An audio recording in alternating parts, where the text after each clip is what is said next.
Hello everyone, स्वागत है आपके हमारे यूट्यूब चैनल में। आज हम डिस्कस करेंगे यूपी पीजीटी मैथमेटिक्स 2021 जो अगस्त में कंडक्ट करवाया था, और हर एक क्वेश्चन को हम डिटेल्स में डिस्कस करेंगे जिससे कि हमें ये पता चल जाए कि किस तरह से क्वेश्चन को सॉल्व किया जाएगा। अब आपकी इसमें स्पीड थोड़ी अच्छी होनी चाहिए क्योंकि हमें 120 मिनट्स में 125 क्वेश्चन अटेम्प्ट करना है, तो इसका कट ऑफ भी बहुत अच्छे से जाता है, ये आप सभी जानते हैं। तो चलिए, हमारा पहला क्वेश्चन यहाँ पे क्या कह रहा है, if the horizontal range of projectile is equal to its gain maximum height then its angle of projection. तो हॉरिजेंटल रेंज किसके इक्वल दे रखा है यहाँ पे, जितना वो मैक्सिमम हाइट गेन कर रहा है। यहाँ पे ऑप्शन भी हमारे पास 4 ऊपर गिवन है। तो चलिए देखते हैं इसका सॉल्यूशन। तो हम जानते हैं कि रेंज इज इक्वल टू किसके इक्वल होता है, u square sine 2 theta upon g, जहाँ पे यू हमारी इनिशियल वेलोसिटी एंड जी क्या होता है यहाँ पे ग्रेविटी। एंड मैक्सिमम हाइट किसके इक्वल होता है, u square sine square theta upon 2g। तो गिवन क्या कहा था उसने कि रेंज किसके इक्वल है, हमारे पास हाइट के इक्वल है यहाँ पे। तो रेंज की जगह हमने u square sine 2 theta upon g रख लिया, एंड हाइट की जगह u square sine square theta upon 2g। Then u square से यू स्क्वायर हमारा कैंसिल, एंड जी से जी भी कैंसिल हो जाएगा, और इस 2 को मैं इधर लेके आया तो ये हो जाएगा 2 साइन थीटा, एंड यहाँ पे साइन स्क्वायर थीटा। यहाँ पे मैंने साइन 2 थीटा का फॉर्मूला अप्लाई कर रखा है, sine 2 theta is equal to 2 sine theta cos theta होता है, 2 टू 4, और यहाँ पे एक साइन से एक साइन यहाँ पे कैंसिल कर सकते हो ये वाला। तो यहाँ पे बचेगा हमारे पास 4 कॉस थीटा एंड यहाँ पे साइन थीटा। कॉस थीटा को नीचे लेके आ गया, sine upon cos is equal to tan theta. तो tan theta is equal to 4 आया, this implies that theta is equal to 10 को इधर लेके आएंगे तो 10 इनवर्स 4। तो ऑप्शन नंबर हमारा थर्ड यहाँ पे सी क्या होगा, करेक्ट होगा। नेक्स्ट क्वेश्चन यहाँ पे देखते हैं। नेक्स्ट क्वेश्चन क्या कह रहा है, the solution of differential equation log e यहाँ पे बेस है, d y over d x is equal to 2x minus का वाई, जहाँ कह रहे कि y zero is equal to zero को इक्वल है। तो ये ऑप्शन हमारे पास 4 यहाँ पे गिवन है, तो देखते हैं कि इनमें से कौन सा ऑप्शन सही होगा। हाँ, यहाँ पे एक बात ध्यान रखना कि y zero is equal to zero, इसका भी हम यूज़ करेंगे। जब x is equal to zero होता है तो उस केस में वाई भी कितना आ रहा है, कह रहा है 0 आ रहा है। तो चलिए यहाँ पे इसका सोल्यूशन भी देखते हैं। चलिए देखिए यहाँ पे सॉल्यूशन इसका। तो सॉल्यूशन हमारे पास क्या है, क्वेश्चन क्या था कि log dy over dx is equal to 2x minus का y। log को अगर हम इक्वल के उस साइड लेके चलेंगे तो e की पावर में चला जाएगा, तो ये हो जाएगा e की पावर 2x माइनस का y, और इस e की पावर 2x माइनस y को मैंने यहाँ पे ब्रेक कर लिया, तो ये हो जाएगा e की पावर 2x डॉट e की पावर माइनस का y and dy over dx। अब यहाँ पे मैंने क्या किया हुआ है कि इन y वालों को एक साथ रखा हुआ है एंड x वालों को एक साथ रखा हुआ है, तो ये y की पावर इस तरह से बनेगा dy ओवर e की पावर माइनस y नीचे आ जाएगा, एंड dx ये e की पावर x के साथ चले जाएगा, e की power 2x is equal to dx। तो e की पावर माइनस y ऊपर पॉजिटिव हो जाएगा, e की पावर y हो जाएगा पॉजिटिव dy, एंड e की पावर 2x dx ये ऑलरेडी है यहाँ पे। ठीक है, दोनों तरफ मैंने इंटीग्रेशन का यूज़ कर लिया है यहाँ से, तो इनका इंटीग्रेट करना है। e की पावर y का इंटीग्रेट e की पावर y होता है, e की पावर 2x का e की power 2x and divided by 2 plus का c क्या है यहाँ पे, कॉन्स्टेंट टर्म है यहाँ पे। अब यहाँ पे बोला हुआ है कि y zero is equal to zero, that is x is equal to zero होगा, तो y उस केस में यहाँ पर हमारा जीरो, ये गिवन है हमारे पास। ठीक है, तो वैल्यू रख लीजिए क्वेश्चन नंबर फर्स्ट में, तो e की पावर y की जगह भी जीरो रख लेना और x की जगह भी जीरो, तो इसकी पावर जीरो, e की पावर 2 इंटू जीरो प्लस का c, एंड यहाँ पे किसी की पावर जीरो उसकी वैल्यू 1, तो ये भी 1/2 आ जाएगा प्लस का c, तो ये 1/2 इधर आके माइनस का होगा, 1 माइनस 1/2 इज इक्वल टू 1/2। तो c की वैल्यू मेरी क्या है, यहाँ से 1/2 आ चुकी है यहाँ पे। इस c की वैल्यू ऊपर पुटअप कर लेना, तो ये a की पावर y e की पावर 2x अपॉन 2 प्लस का c की जगह 1/2, दोनों में एलसीएम ले रखा है 2, तो ये 2 इधर जाके फिर डायरेक्टली हम इधर भेज सकते हैं इसको, तो ये हो जाएगा 2 e की पावर y e की पावर 2x प्लस का 1। तो हमारे इसमें ऑप्शन कुछ था इस तरह से यहाँ पे, तो ये हमारे पास ये ऑप्शन नंबर यहाँ पे हम देख पा रहे हैं कि ऑप्शन नंबर 2 क्या आ गया, हमारा करेक्ट आंसर है यहाँ पे। नेक्स्ट क्वेश्चन नंबर 3 क्या कह रहा है यहाँ पे, if n is the set of natural number, n क्या हमारे पास नेचुरल नंबर का सेट है, then the mapping f n tends to n defined by, तो एफ एक्स यहाँ पे दिया हुआ है x प्लस का 1 if x is odd, x minus का 1 इफ x इज इवन। तो ये कह रहे हैं कि 1 1 है, ऑन टू है, 1 1 है, इन टू है, many 1 onto and many 1 into, ये ऑप्शन गिवन है हमारे पास। ठीक है, तो इस तरह का जो हमारे पास क्वेश्चन है, इस फंक्शन के हमारे पास 3 केसेस बन रहे हैं यहाँ पे। तो देखो देयर आर 3 केसेस यहाँ पे। तो सबसे पहले हम 1 1 के लिए चेक कर रहे हैं इसको। तो 1 1 के लिए चेक करने के लिए हमें यहाँ पे केस नंबर फर्स्ट देख रहे हैं यहाँ पे। अगर हमारे पास x इज ऑड होगा, ठीक है, अगर x यहाँ पे ऑड होगा तो उस केस में x1 और x2, या इस तरह से भी लिख सकते हो कि x1 and x2 are odd, तो हमारे पास fx1 is equal to fx2 होता है 1 1 को चेक करने के लिए। तो उस केस में हमें चाहिए कि x1 और x2 इक्वल आ जाए, तो हमारा 1 1 वो फंक्शन हमारा 1 1 होगा। तो fx1 यहाँ पे ऑड के लिए चेक करना है फिलहाल। तो ऑड के लिए क्या हो जाएगा, ये हमारे पास x1 प्लस का 1 हो जाएगा एंड ये हो जाएगा x2 प्लस का 1 हो जाएगा। 1 से 1 cancel, x1 is equal to x2। तो ये फंक्शन हमारा 1 1 आ रहा है इस केस के लिए। केस नंबर 2 के लिए अगर इवन होगा तो इवन के लिए कंडीशन ये है हमारे पास, सेम इसी तरह से x1 माइनस का 1 हो जाएगा, x2 माइनस का 1, 1 से 1 cancel, x1 is equal to x2 हो जाएगा।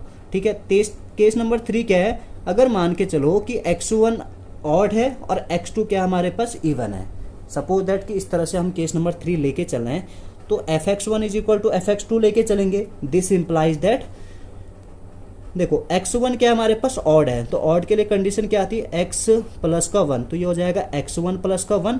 और इवन के लिए कंडीशन क्या थी, क्योंकि x2 हमने इवन लिया हुआ है तो उसके लिए थी x माइनस का 1, तो ये हो जाएगा x2 माइनस का 1, 1 को उधर लेके चलेंगे और x2 को इधर लेके आ रहा हूँ मैं, तो ये x1 माइनस का x2 is equal to -2 and x1 minus x2 is equal to -2। यहाँ से मैंने कॉमन ले लिया, यहाँ से माइनस कॉमन ले लिया, तो x2 माइनस x1, तो माइनस से माइनस कैंसिल, 2 आ गए यहाँ पे। अब देखो ये केस हमारा बन रहा है या नहीं बन रहा है, इसको चेक करना है थोड़ा सा। ठीक है, हमने क्या बोला हुआ है कि x2 क्या है हमारे पास इवन और x1 क्या है ऑड। कभी भी इवन और ऑड का हम डिफरेंस देखते हैं तो एक इवन नंबर कभी भी नहीं मिलेगा हमें, बट यहाँ पे हमारा 2 क्या है, एक इवन नंबर है। तो ये केस जो थर्ड वाला केस है ये हमारा पॉसिबल नहीं है, तो हम सिर्फ 2 ही केस के लिए इसको चेक कर सकते हैं। यहाँ पे ये बात समझ में आ रही होगी कि ये केस क्यों पॉसिबल नहीं है, क्योंकि ऑड और इवन का डिफरेंस हमेशा ऑड ही होता है। The difference of even number end of odd number is always odd, so case number 3 is not possible. तो ये हमारा केस नंबर 3 यहाँ पे पॉसिबल नहीं है, सिर्फ हमें 2 ही केस के लिए चेक करना है। तो इस केस में देखो दोनों केसों में क्या आ रहा है, ये 1 1 आ रहा है, तो 100% ये फंक्शन हमारा 1 1 होगा, जरूर होगा यहाँ पे। ठीक है, नेक्स्ट देखो यहाँ पे ऑन टू के लिए एक बार ऑन टू चेक कर लेते हैं यहाँ पे। ठीक है, तो सपोज दैट कि हमारे पास f x is equal to x plus का 1 है, तो इस एफ एक्स को मैंने वाई ले लिया एक्स प्लस का 1। ठीक है, अब यहाँ पे हम लेके चल रहे हैं, और सेकंड क्या है, f x is equal to x minus 1 if x is even. अगर एक्स ऑड होता है तो उसके लिए फंक्शन ऊपर गिवन है, एंड ये इवन होता है तो उसके लिए ऊपर फंक्शन गिवन है यहाँ पे। ठीक है, तो देखिए यहाँ पे अगर हमारे पास एक्स ऑड होगा then y is equal to even. अगर एक्स ऑड होगा तो ऑड प्लस का 1, ऑड प्लस का 1, तो 100% श्योर है कि वाई क्या होगा हमारे पास इवन होगा। ठीक है, and if x is equal to even, अगर ये इवन होता है x इस केस में, तो y क्या होगा ऑड आएगा। इस वाले रिलेशन के लिए क्या हो रहा है, जब तुम यहाँ पे x ऑड ले रहे हो, x ऑड ले रहे हो, तो y क्या आ रहा है उस केस में इवन आ रहा है। यहाँ पे x इवन ले रहे हो तो y क्या आ रहा है उसमें ऑड। तो यहाँ पे हर एक एलिमेंट, तो अगर हम यहाँ पे अगर एक मैपिंग भी देखें हैं, नेचुरल नंबर से नेचुरल नंबर का सेट है हमारे पास। अगर हम बात करें 1 2 3 4 5, यहाँ पे भी 1 2 3 4 5 कुछ इस तरह से चलते जाएंगे और इनफाइनाइट तक है। यहाँ पे देखो, यहाँ पे अगर मैं x की जगह क्या लेता हूँ, ऑड लेता हूँ, यहाँ पे 1 ले रहा हूँ, तो इसका रिलेशन किसके साथ आएगा, ऑड के लिए 1 प्लस का 1 2 के साथ आएगा। क्लियर है। अगर इवन लेता हूँ तो इवन के लिए क्या हमारे पास, अगर मैं x की जगह इवन लेता हूँ 2 माइनस का 1, इसका रिलेशन 1 के साथ आएगा। फिर 3 का रिलेशन किसके साथ आ जाएगा, 4, बट 4 का 3 के साथ। इस तरह से ये चलता रहेगा। तो यहाँ पे ऐसा लग रहा है कि कोई भी एलिमेंट यहाँ पे किसी की इमेज ना बने, ऐसा पॉसिबल है, क्योंकि ये भी इनफाइनाइट था, क्या ये भी इनफाइनाइट था। अभी तक मैंने 4 5 एलिमेंट है, सारे क्या हो रहे हैं, किसी ना किसी की इमेज आ रहे हैं यहाँ पे। तो ये क्लियर है कि यहाँ पे जो सेकंड वाला सेट हमारे पास ये इमेज बनने से ना छूटे, ये इसके एलिमेंट एक भी इमेज बनने से ना छूटे, नहीं छूटेगा यहाँ पे, क्लियर है। तो इसका मतलब क्या होगा कि ये हमारा ऑन टू होगा, ये फंक्शन ऑन टू जरूर होगा। तो हमारा पहला वाला ऑप्शन ही यहाँ पे क्या होगा, करेक्ट होगा। तो 1 1 भी है एंड ऑन टू भी है, क्लियर है। नेक्स्ट क्वेश्चन नंबर 4 क्या कह रहा है, द सर्कल, एक सर्कल की इक्वेशन दे रखी है, दो सर्कल की इक्वेशन दे रखी है, x - 1 का होल स्क्वायर प्लस y - 3 का whole square is equal to r square, and second दिया हुआ है x square plus y square minus 8x plus 2y plus का 8 is equal to 0। Intersect at two distinct point कह रहा है, तो ये दो अलग अलग पॉइंट पे क्या कर रहा है, इंटरसेक्ट कह रहा है। विच of the following is correct, यहाँ पे तो दो सर्कल आपस में क्या कर रहे हैं, इंटरसेक्ट कर रहे हैं, वो भी टू डिस्टिंक्ट पॉइंट पे, इस तरह से कुछ यहाँ पे डायग्राम बनाएगा। तो इनमें से कौन सा ऑप्शन सही होगा, तो ये r की वैल्यू के लिए है कि r की वैल्यू कहाँ लाई करेगी है। कुछ ऑप्शन ये है r1 होगा या r-1 से लेके 1 होगा इसके बीच में, एंड r2 होगा या r2 से ग्रेटर एंड 8 से लेस होगा यहाँ पे। तो पहला देखो यहाँ पे हमारे पास क्या है, फर्स्ट सर्कल की equation x - 1 y - 3 and is equal to r square. तो हमारे पास जनरल इक्वेशन क्या होती है, x - s का whole square plus y - k का whole square is equal to r square. ये हमारी सर्कल की जनरल इक्वेशन है, जहाँ पे h और k होते हैं यहाँ पे सेंटर ऑफ द सर्कल। तो यहाँ पे सेंटर इस केस में कितना आ रहा है, 1 और 3 आ रहा है, तो ये मैंने ले लिया। सेकेंड इक्वेशन है हमारे पास सर्कल के एक्स स्क्वायर, तो मैंने इसको परफेक्ट स्क्वायर बना रखा है, जैसे इसके साथ ये परफेक्ट स्क्वायर बनाना आपको आता होगा। यहाँ पे ये x, ये 2, इसको 2 से डिवाइड करोगे तो कितना आएगा, 4, 4 का स्क्वायर। तो 16 मैंने ऐड भी कर रखा है और 16 यहाँ पे माइनस भी कर रखा है। सिमिलरली इसको भी परफेक्ट स्क्वायर बना रहे हैं, कुछ इसी फॉर्म में बना रहा हूँ इसको, सर्कल को जनरल इक्वेशन, यहाँ पे सर्कल की जनरल इक्वेशन के फॉर्म में हम इसको कन्वर्ट कर रहे हैं। तो ये हमारे पास y square plus 2y plus का 1 हो जाएगा, यहाँ 1 ऐड कर रखा है तो माइनस भी करना पड़ेगा पूरी इक्वेशन में। तो ये किसका एक परफेक्ट स्क्वायर बनना है, x - 4 का, ये y + 1 का होल स्क्वायर। इसको सॉल्व करोगे तो 9 आएगा, उधर जाके ये पॉजिटिव 9 हो जाएगा। तो ये माइनस का 4 1, तो इसके क्या होंगे सेंटर 4 और ये माइनस का 1। तो सर्कल 2 की इक्वेशन जो थी उसमें से हमारे सेंटर क्या आया, 4, -1, ठीक है। तो दोनों सेंटर के बीच की मैंने क्या निकाल लिखी, डिस्टेंस। ये अलग अलग सर्कल बना रखे, ऐसा नहीं है, डायग्राम कुछ इस तरह से था। अब दोनों यहाँ पे डिस्टेंस निकाल लिखी है C1 C2। अब डिस्टेंस फॉर्मूला हमें पता है x2 - x1 का whole square plus y2 - y1 का होल स्क्वायर। तो 4 माइनस का 1 का होल स्क्वायर एंड -1 - 3 का होल स्क्वायर, तो कुछ इस तरह से 5। तो दो सर्कल के बीच की जो सेंटर के बीच की डिस्टेंस है वो कितना आ रहा है, हमारा 5 आ रखा है। और ये बात हमें पता है कि जो डिस्टेंस होता है दोनों रेडियस के डिफरेंस से बड़ा होता है यहाँ पे। तो d greater than r1 minus का r2। अब यहाँ पे r1 तो हमें देखो, मैंने पहले वाले सर्कल के लिए r1 लिया है, तो इसको तुम r भी ले सकते हो। और दूसरे वाले का हमारे पास ये रेडियस तुम आसानी से निकाल सकते हो, इस 9 को 3 का स्क्वायर भी लिख सकते हो। तो ये r कितना आया, सेकंड वाले सर्कल का 3 आया यहाँ पे। तो यहाँ पे मैंने क्या लिया है, तो डिस्टेंस तो 5 आया था, r1 और r2 की जगह क्या आया हमारा 3 आया। 3 को इधर लेके आओ, या तुम्हें इनइक्वालिटी सॉल्व करनी आती है तो क्या आ जाएगा, ये 8 ग्रेटर देन r1। एंड हमारे पास सेकंड केस क्या होता है कि जो d होता है वो होता है less than r1 plus r2, यानी कि दोनों सर्कल के रेडियस का अगर हम जोड़ दें तो वहाँ पे क्या होगा, जो d आएगा उनके बीच का जो डिस्टेंस थी वो छोटा आएगा इन दोनों के एडिशन से। तो d की जगह 5, r1 और r2 की जगह हमारा 3 आया। तो इस केस में क्या आ रहा है, r1 इज ग्रेटर देन 2। तो केस क्या बनना है, एक तो आ रहा है r1 इज लेस देन 8 और दूसरा आ रहा है r1 इज ग्रेटर देन 2, या r1 को r ले सकते हो, क्वेश्चन में r है। तो हमारे इस केस में कितना आ रहा है, r is greater than 2 and less than 8। तो इसमें ऑप्शन तुम्हें दिख रहा होगा, option number D, option number 4 हमारा क्या होगा, करेक्ट होगा। नेक्स्ट हमारे पास क्वेश्चन नंबर 5 है, बहुत आसान क्वेश्चन है यहाँ पे। मैं भी शायद बीएससी वगैरह में आपने बहुत सारा करा होगा इस तरह के क्वेश्चनों को, पार्शल का है। If v is equal to कह रहा है कि x square plus y square plus z square की power -1/2, then x del v upon del x plus y del v upon del y and z plus z del v upon del z किसके equal होगा। तो बहुत आसान है, तो मैं del v upon del x निकालो यहाँ से, तो इसका एक्स की पावर n वाला -1/2 आगे आएगा, मैंने डाइट कर रखा है। और उसकी पावर -1/2 माइनस का 1, और फिर ये पूरी चीज़ तो x नहीं है, इसको दोबारा कर लोगे तो x के कितना हो जाएगा 2x। y और z यहाँ पे पार्शियल डिफरेंशिएशन में क्या होता है, वो कांस्टेंट टर्म होता है। तो इसका कुछ इस तरह से 2 से 2 कैंसिल हो जाएगा, कुछ इस तरह से आएगा। उसी तरह से del v over del y इस तरह से मिल जाएगा तुम्हें, and del v over del z कितना हो जाएगा माइनस का जेड, ये इस तरह से मिल जाएगा, ऊपर उसकी पावर -3। अब तुमने क्या करना है, इस del v open del x को एक्स से मल्टीप्लाई करना है। तो ये एक्स ऑलरेडी था, एक्स इंटू एक्स स्क्वायर, यहाँ वाई वाले को करोगे तो वाई स्क्वायर जेड स्क्वायर, सब में ये चीज़ कॉमन है तो मैंने ये चीज़ क्या ले रखी है, सब में कॉमन, और यहाँ क्या आएगा x square plus y square plus z square.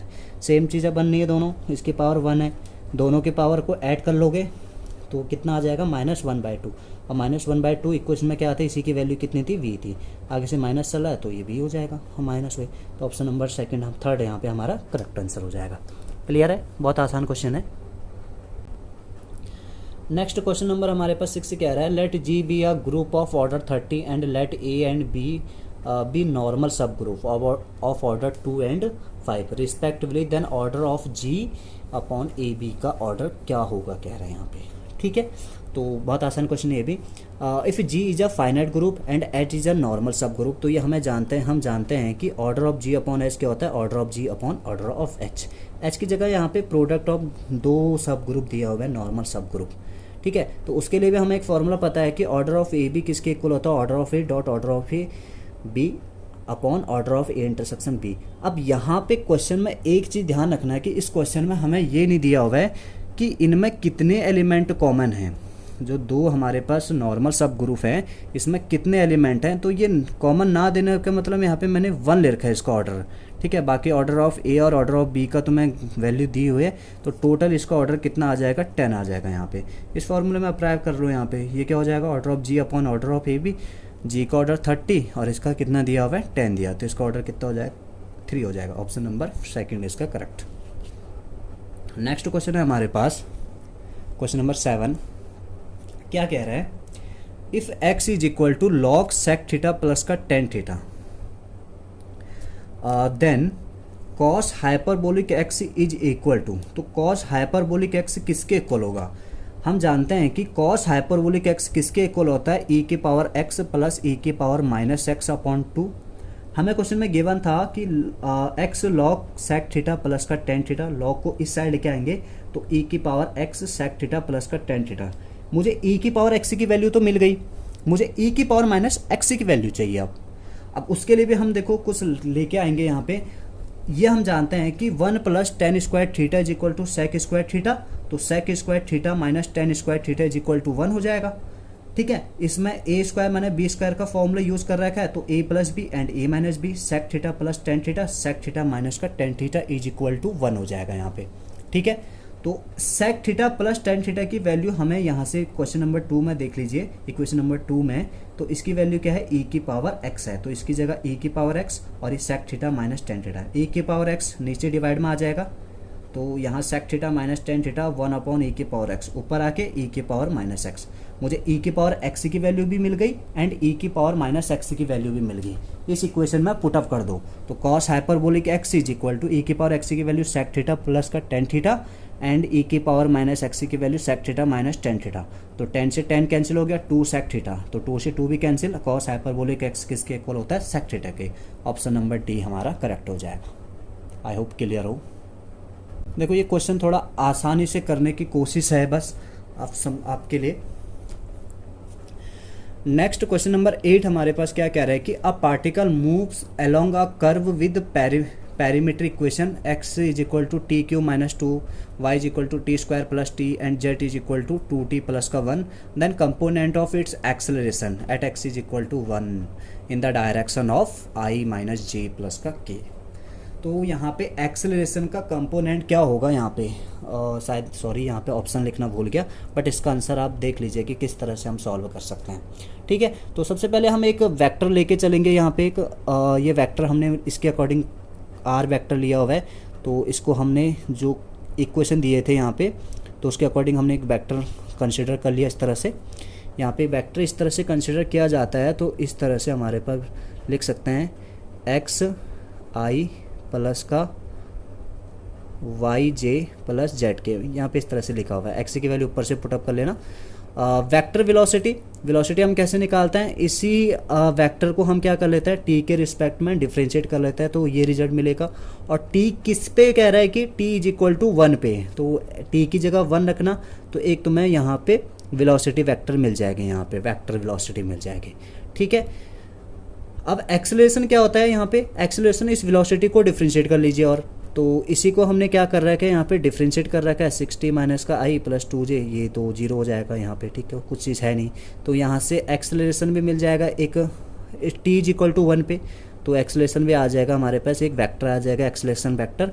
अब इसी एक्सेलरेशन, अब यहाँ से मैंने क्या करा है, यहाँ पे एक यूनिट वेक्टर निकाला हुआ है, जो डायरेक्शन तुम्हें गिवन था इसका यूनिट वेक्टर निकाल लीजिए।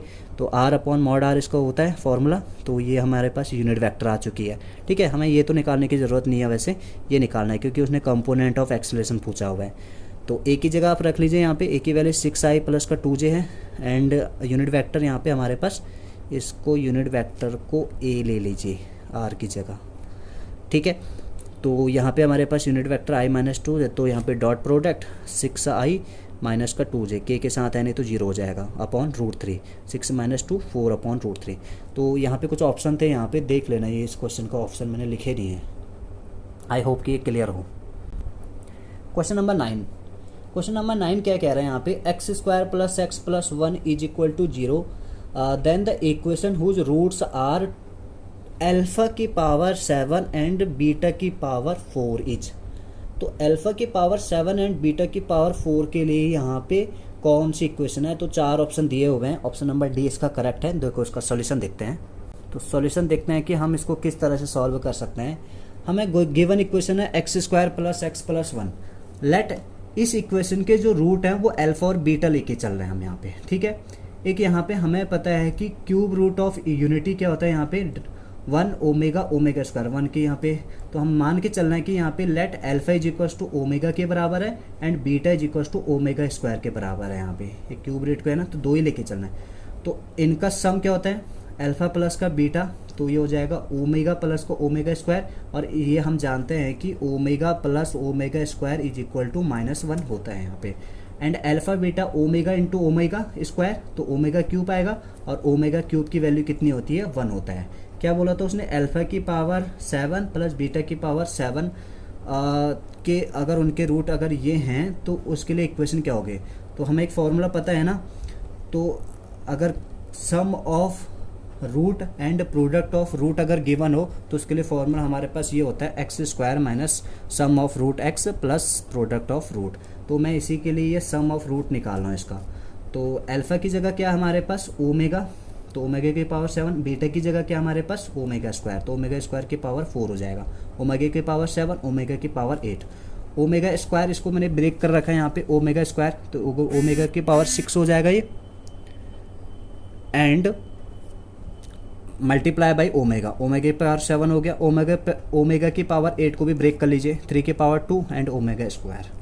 ओमेगा क्यूब की वैल्यू 1, 1 का स्क्वायर 1 ओमेगा आ जाएगा, एंड इसी में भी उसी तरह से यहाँ पे भी 1 omega square. Omega plus omega square कितना होगा, -1 अभी यहाँ पे लिखा हुआ है। एंड प्रोडक्ट, इनका प्रोडक्ट भी निकाला हुआ है, अल्फा की पावर 7 एंड बीटा की पावर 7। अल्फा की वैल्यू ओमेगा, ओमेगा की पावर 7, बीटा की वैल्यू हमारे पास ओमेगा स्क्वायर है, उसकी पावर कितना हो जाएगा 4। तो ये 4 2 8, 8 और 7 कितना हो गया टोटल 15, ओमेगा की पावर 15, इसको भी ब्रेक कर लीजिए, ओमेगा की पावर 3 की पावर 5 हो जाएगा। तो ओमेगा की पावर 3 की वैल्यू 1, 1 की पावर 5 इज इक्वल टू 1। तो मुझे सम ऑफ रूट भी मिल चुका है एंड प्रोडक्ट ऑफ रूट भी मिल चुका है, इसमें पुटअप कर लीजिए, x² sum of root -1 x and product of root 1, तो मैंने प्लस, तो x² प्लस x प्लस 1 इसका हमारा क्या हो जाएगा करेक्ट आंसर। तो यहाँ पे हमारा ऑप्शन नंबर 4 क्या है करेक्ट, यहाँ पे ऑप्शन नंबर 4 आपको दिख रहा होगा। आई होप कि क्लियर हो। क्वेश्चन नंबर 10 ये अभी सॉल्व नहीं करा हुआ है, तो फिलहाल हम क्वेश्चन नंबर 11 को पहले देख रहे हैं, इसको मैं करवाऊंगा। द वैल्यू ऑफ डिटर्मिनेट कह रहा है कि यहाँ पे एक डिटर्मिनेट की वैल्यू दी हुआ है, ये 1² 2² 3² 4² 2 3 4 इनका स्क्वायर, इस तरह से डिटर्मिनेट दिया हुआ है। तो 4 ऑप्शन भी दिया हुआ है 60, 90, 120, नॉन ऑफ दीज इसमें यहाँ पे, ठीक है। तो सबसे पहले मैंने इस डिटर्मिनेंट को क्या कर रखा, ओपन कर रखा है। ओपन करने पे मैंने एक यहाँ पे ऑपरेशन अप्लाई कर रखा है R3 में से R2 को माइनस कर रखा है, R4 में से R1 को माइनस कर रखा है यहाँ पे, ठीक है। तो जैसे हम यहाँ पे जैसे हम इस ऑपरेशन को अप्लाई करेंगे तो कुछ इस तरह R1 और R2 तो इसी तरह से रहेंगे यहाँ पे, ठीक है। R3 में से R2 तो 9 में से 4 5, 16 में से 9 7, 25 में से 16 9 एंड 36 में 25 11 एंड R4 में से R1 तो 16 में से 1 15, 25 में से 4 21 एंड 36 में से 9 27, 49 में से 16 33, ठीक है। इसमें से क्या लिया होगा मैंने 3 कॉमन ले लिया, तो 3 कॉमन लेने पे क्या होगा यहाँ पे 5 7 9 एंड 11। अब देख पा रहे होंगे कि ये और ये दोनों क्या होंगे, सेम हो गया। हमें पता है कि जब किसी भी डिटरमिनेंट में 2 रो या 2 कॉलम इक्वल आते हैं, सेम आते हैं, तो उस केस में हमारे डिटरमिनेंट की वैल्यू कितनी होती है, 0 होती है। बट इसमें हमारे पास ऑप्शन 0 है नहीं, तो इसका आंसर क्या हो जाएगा, option number D, none of these. Next question number 12 क्या कह रहा है हमारा, for the function f x is equal to mod x minus का 5 which of the following is not correct कह रहा है। The function f x is continuous at x is equal to 5, function is not continuous at x is equal to -5, the function is differentiable at x is equal to 0, the function is not differentiable at x is equal to -5। तो try करते हैं। हमें पता है कि mod x का जो function होता है f x is equal to x, positive x कब होता है, जब x greater than is equal to 0, negative x कब होता है, जब x less than is equal to less than 0 होता है यहाँ पे। तो ये मॉड एक्स उसमें मैंने कन्वर्ट कर लिया इसी चीज़ को, ठीक है। तो पहले मैं इसकी कंटिन्यूटी चेक कर रहा हूँ, 5 पे चेक कर रहा हूँ, पहला वाला ऑप्शन यहाँ पे। तो जैसे तुम इसको चेक करोगे तो कंटिन्यूटी यहाँ पे लेफ्ट हैंड लिमिट और राइट हैंड लिमिट दोनों हमारे क्या आ रहे हैं, इक्वल आ रहे हैं। इसको आप चेक कर सकते हो। तो यहाँ पे लेफ्ट हैंड लिमिट के लिए फंक्शन हमारा ये हो जाएगा एंड राइट हैंड लिमिट के लिए फंक्शन ये हो जाएगा। जैसे तुम इसमें अप्लाई करोगे तो ये दोनों क्या आ रहे हैं, इक्वल आ रहे हैं। तो इसका मतलब हमारा क्या होगा कि ये x इज इक्वल टू 5 पे क्या होगा, कॉन्टिन्यूस होगा। ये तो हमारा करेक्ट ऑप्शन है भैया। फिर इसके लिए मैंने डिफरेंशिएबिलिटी चेक कर रखी है, 0 पे चेक कर रखी है यहाँ पे, ठीक है। 0 पे जैसे चेक करेंगे तो ये डिफरेंशिएबल भी हो रहा है यहाँ पे। तो पहला ऑप्शन और थर्ड ऑप्शन तो हमारे इसमें से सही है अभी फिलहाल, ठीक है। ये दोनों ऑप्शन करेक्ट दिखा रहा है। जैसे तुम इसको चेक करोगे at x is equal to -5, इस पे ये कॉन्टिन्यूस नहीं आ रहा, तो ये ऑप्शन भी हमारा करेक्ट है। अब हमें पता है कि अगर कोई फंक्शन कॉन्टिन्यूस नहीं है उस पॉइंट पे तो क्लियर है कि वो डिफरेंशिएबल भी नहीं होगा। बट इसने लास्ट ऑप्शन क्या दे रखा है, the f x is differentiable at x is equal to -5। अगर ये कॉन्टिन्यूशन नहीं है तो डिफरेंशिएबल कहाँ होगा, तो आप डायरेक्ट इसको भी चेक कर इस तरह से भी कर सकते थे। इसको ऑप्शन नंबर डी क्या होगा यहाँ पे, करेक्ट होगा यहाँ पे। नेक्स्ट क्वेश्चन नंबर 13 हमारा क्या कह रहा है, the general solution of x square y minus p x is equal to p square y where p is d y over d x. Option हमें 4 दिए हुए हैं। एक क्लेरेट इक्वेशन का क्लेरेट की इक्वेशन है हमारे पास। तो देखो इसको किस तरह से सॉल्व किया जाता है। हमारे पास क्वेश्चन क्या आता है, x square y minus p x is equal to p square y. तो इस एक्स स्क्वायर को सबसे पहले मैं उधर लेके चला और मल्टीप्लाई बाय, इसकी जनरल इक्वेशन आपको पता होनी चाहिए, ठीक है। तो इसको मैंने जनरल इक्वेशन में कन्वर्ट करा हुआ है। सबसे पहले y से इसको मल्टीप्लाई कर दी पूरी इक्वेशन को, तो वाई स्क्वायर ये पी एक्स वाई हो जाएगा and p square y upon x square, ठीक है।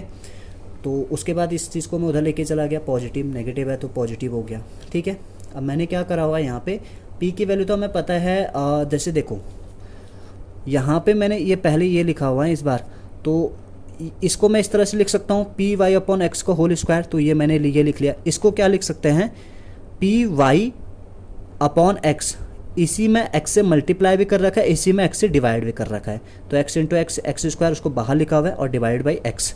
ये जनरल इक्वेशन में हमारी ये कन्वर्ट हो चुकी है। यहाँ पे क्या लेना है, एक्स स्क्वायर को यू लेके चलना, वाई स्क्वायर को वी। तो इसका जैसे तुम यहाँ पे डिफ्रेंशिएट करोगे तो 2x dx is equal to d u, 2y dy is equal to d v. And इन्हीं को क्या करना है हमें, यहाँ पे जो हमारे पास ये इक्वेशन थी ये क्या बन जाएगी हमारे पास यहाँ पे, इसी को इक्वेशन नंबर 1 और इक्वेशन नंबर 2 इसको भी ले सकते हो। मैंने क्या कर रखा है, d v over d u कर रखा है, इसको इससे आपस में डिवाइड कर लिए तो ये कितना आ जाएगा, 2y D Y and 2x dx हो जाएगा यहाँ पे, ठीक है। तो ये 2 से 2 कैंसिल हो जाएगा, तो y upon x d y over d x को क्या लेके चला था, वो क्वेश्चन में तुम्हें गिवन था कि वो p, तो इस पूरे को p मान लिया यहाँ पे हमने। ठीक है, यहाँ पे इस पूरे इक्वेशन को हमने क्या मान लिया, p मान लिया यहाँ पे। तो इस p को भी तुम यहाँ पे d y by d x दोबारा कर सकते हो। तो इसी को यहाँ पे एक्स एक्स वाले को एक साथ रख लेना एंड वाई वाई वाले को एक साथ हम यहाँ पे कन्वर्ट कर सकते हैं। हाँ, इन पूरी इक्वेशन को मैंने क्या मान लिया, कैपिटल P लेट कंसिडर कर लिया यहाँ पे। अब यहाँ पे देखो d v over d u is equal to capital P आया, तो ये u को उस साइड लेके चले गए P के साथ, तो d v is equal to p d u, integrate करेंगे दोनों साइड, डी वी का v हो जाएगा और यहाँ पे u का डी यू का हमारे पास u हो जाएगा, और एक की p कैपिटल, एक कांस्टेंट हम यहाँ पे हम जोड़ेंगे यहाँ पे, जिसको मैंने नाम दिया हुआ p स्क्वायर। यहाँ पे क्या करना है, p की जगह c रख लेना है यहाँ पे। v तो हमें पता है कि v क्या था हमारे पास, वाई स्क्वायर, और u क्या था एक्स स्क्वायर, तो y square is equal to c, p की जगह c लिया हुआ है, एक्स स्क्वायर प्लस का सी स्क्वायर। तो हमारा कुछ ना कुछ ऑप्शन यहाँ पे बन रहा होगा, तो ये ऑप्शन नंबर हमारा क्या है, 4th ऑप्शन इसमें करेक्ट ऑप्शन है। तो ये क्वेश्चन नंबर 13 तक हमने इस पार्ट में करे हुए हैं। नेक्स्ट पार्ट यहाँ पे जल्द ही अपलोड करूँगा। Thank you. अगर वीडियो पसंद आई हुए, अगर आपको इसमें कुछ हेल्प मिल रही हो, तो please subscribe, like and share ज़रूर करिएगा।